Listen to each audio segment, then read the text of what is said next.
गाजियाबाद की पॉश गौर green society में आग का तांडव मच गया। 9वीं से 13वीं मंजिल तक आग फैल गई। कड़ी मशक्कत के बाद आग पर काबू पाया गया। गाजियाबाद के डीएम ने घटनास्थल का दौरा किया है। डीएम ने आग से प्रभावित लोगों से मुलाकात की है। तो पॉश सोसाइटी गौर सिटी ग्रीन जिसमें आग लग गई और आग की लपटें जो हैं वो एक के बाद एक मंजिल को अपनी गिरफ्त में लेती रही। 9वीं मंजिल से लेकर 13वीं मंजिल तक आग ने तांडव मचाया और तस्वीर आप देख सकते हैं कितनी भयावह ये तस्वीर है। किस तरह से आग का धुआं निकल रहा है और ये काला काला धुआं, आग की ये लपटें किस तरह से इस इमारत को अपनी गिरफ्त में ले रही है। कड़ी मशक्कत के बाद आग पर काबू पाया गया है। पुरम में ग्रीन एवेन्यू सोसाइटी है। यहाँ पर सुबह 8:50 पर आग लगी थी और लगभग 8 फ्लैट उसमें ऐसे थे जिसमें आग लगी थी। आग को नियंत्रित कर लिया गया है। अग्निशमन विभाग की टीम अपनी सभी व्यवस्थाओं के साथ में यहाँ पहुँच गई थी। हमने एहतियातन यहाँ पे एम्बुलेंस भी रखी है, डॉक्टर्स की टीम भी रखी है और अभी एसडीआरएफ की टीम्स और अग्निशमन विभाग की टीम के द्वारा हम लोग चेक करा रहे हैं कि कहीं कोई कैजुअलिटी तो नहीं है। फिलहाल 2 ऐसे, एक बुजुर्ग व्यक्ति थे, एक महिला थी, जिनको जो आग से प्रभावित नहीं होते लेकिन धुएं के कारण उनको सांस लेने में तकलीफ थी, उसको भी एहतियातन दिखवा लिया गया है। वो भी स्टेबल है और अभी हर फ्लैट में जा के चेक कर रहे हैं कि कहीं और कोई ऐसी कैजुअलिटी की संभावना ना हो। फिलहाल स्थिति सामान्य, आग बुझा ली गई है और किसी प्रकार की कोई कैजुअलिटी अभी तक सामने नहीं आई। कर्णवीर हमारे साथ हमारे सहयोगी जुड़ गए। कर्णवीर, सीधा सवाल, आग लगने के कारण क्या थे?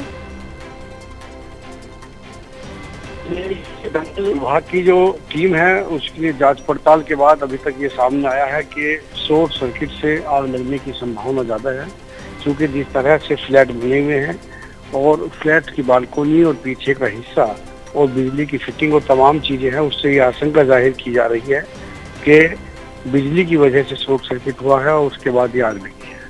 फिलहाल जो बारीकी रूप से जांच पड़ताल है आग लगने की, अन्य वजहों को उनकी भी जांच पड़ताल की जा रही है।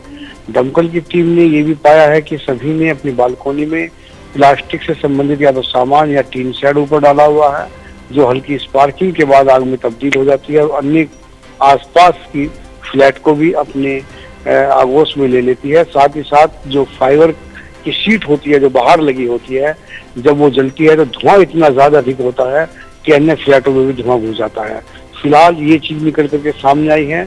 गाजियाबाद के जिलाधिकारी रविंद्र मांडल मौके पर पहुंचे हैं, पीड़ितों से मिले हैं और वहां पर जो स्वास्थ्य विभाग की टीम है उसको वहां लगाया गया है कि आने वाले 1-2 दिन तक अभी किसी भी तरह की यहाँ आसपास किसी रेजिडेंट को दिक्कत ना हो और जिन फ्लैट्स का सब कुछ जल चुका है, जिनके खाने की दिक्कत वहां हो गई है, उन लोगों को जो फूड विभाग है उसके लिए बोला गया है कि उनकी खाने की व्यवस्था करे।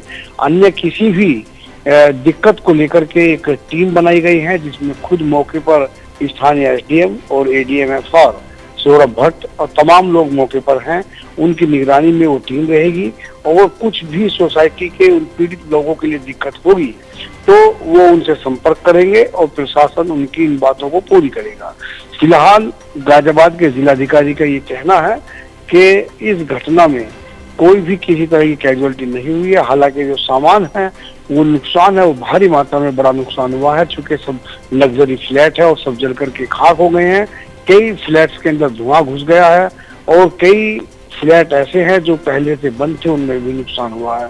फिलहाल दमकल की जो टीम है उसने अपना कूलिंग का जो काम है, फ्लैटों को, दीवारों को ठंडा करने का, वो भी काम पूरा कर लिया है, यानी आग पर पूरी तरह काबू पा लिया गया है। और अब जो दमकल की टीम है वो वहां पर निगरानी बनाए हुए है कि किसी तरह की अन्य कोई दिक्कत ना आए। प्रशासन की टीम मौके पर है, जिलाधिकारी खुद मौके पर है, पुलिस मौके पर है और स्वास्थ्य विभाग से लेकर के जो फूड विभाग के लोग हैं वो भी मौके पर है कि किसी को कोई दिक्कत ना आए। जी कर्णवीर, कितने परिवार प्रभावित हुए हैं? देखिए, जो गाजियाबाद प्रशासन का ये कहना है कि 6 से 7 फ्लैट ऐसे हैं जिनमें आग लगी है, जिनमें नुकसान हुआ है। इसके अतिरिक्त 1 दर्जन के लगभग टोटल फ्लैट ऐसे हैं जिनमें धुआं घुस गया था, जिनको खाली करना पड़ा या मामूली नुकसान हुआ है। बाकी ये कह सकते हैं कि जो मेन जो नुकसान है वो आधा दर्जन फ्लैट हैं जो जले हैं।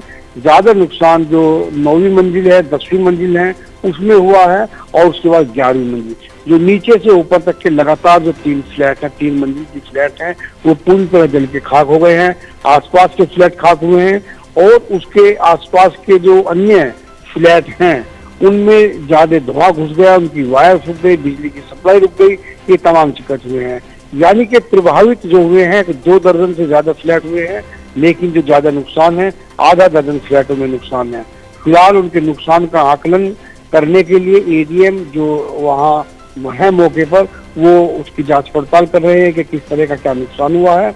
अभी तक ये माना जा रहा है कि सभी फ्लैटों में करोड़ों रुपए का नुकसान हुआ है, क्योंकि सब कुछ जल करके खाक हो गया है।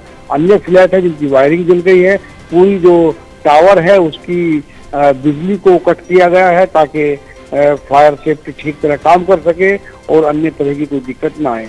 फिलहाल मौके पर जिलाधिकारी है, एसडीएम है, एडीएम है, और वहाँ जो एफएसओ फायर सेफ्टी ऑफिसर है वो भी मौके पर मौजूद हैं, आरडब्ल्यू के लोग हैं, सोसाइटी के लोग हैं, तमाम लोग वहाँ मौजूद हैं। और जो भी किसी तरह की दिक्कत बन रही है, चाहे पीने के पानी की दिक्कत हो, लाइट को लेकर के दिक्कत हो, खाने को लेकर के दिक्कत हो, इंटरनेट से संबंधित कोई दिक्कत हो, तो उन तमाम चीजों को बहाल करने की कोशिश वहाँ लगातार की जा रही है। जब तक सोसाइटी की तमाम चीजें बहाल नहीं हो जाती है, जब तक जिला प्रशासन तमाम चीजों को अपनी नजर में रखेगा और उनकी सुविधा मुहैया कराएगा। चलिए, बहुत बहुत शुक्रिया कर्णवीर इस जानकारी के लिए।